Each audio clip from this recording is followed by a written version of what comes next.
Patrick Cohen. Anis Mbida, on a trouvé un matériau original pour maintenir les os après une fracture et accélérer leur réparation. Oui, vous allez voir, c'est une super idée parce qu'aujourd'hui, si on a une fracture de la hanche, une fracture de la mâchoire, qu'est-ce qu'on fait ? Eh bien, on met des vis ou des plaques en métal pour tout garder bien en place le temps que l'os se répare. Le problème, c'est que le métal est parfois rejeté par l'organisme, ce qui peut causer des inflammations ou des infections. Et surtout, parfois, il faut réopérer une fois l'os soigné pour enlever les vis. Donc, on est obligé de passer une deuxième fois sur le billard. Eh bien, des chercheurs de l'université technique de Graz en Autriche ont mis au point de nouvelles vis chirurgicales, des vis sculptées dans des os, donc elles ne sont plus rejetées par l'organisme et elles n'ont plus besoin d'être enlevées. Des vis dans des os, donc en os humain. Oui, des os humains, mais il n'y a rien de glauque derrière, ce sont des os récupérés uniquement après don d'organes. C'est vrai qu'en général on cherche plutôt des cœurs ou des reins, qu'on ne savait pas trop quoi faire des os. Eh bien ces chercheurs ont eu l'idée de tailler des vis à l'intérieur, notamment dans la partie la plus dure du fémur,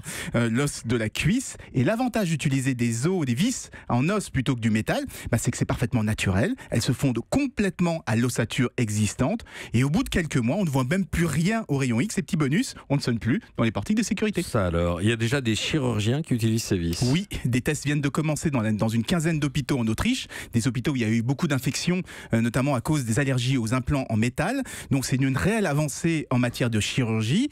Mais elle dépend évidemment beaucoup du don d'organes. Un don d'organes, on le sait, est un peu tabou, un peu partout, même en France. Mais on le rappelle quand même, depuis janvier, nous sommes tous devenus présumés donneurs. On ne demande plus l'avis des proches. Ceux qui ne souhaitent pas donner leur organe doivent s'inscrire sur le site registre-national-des-refus.fr où d'ailleurs on peut choisir des organes que l'on ne veut pas donner.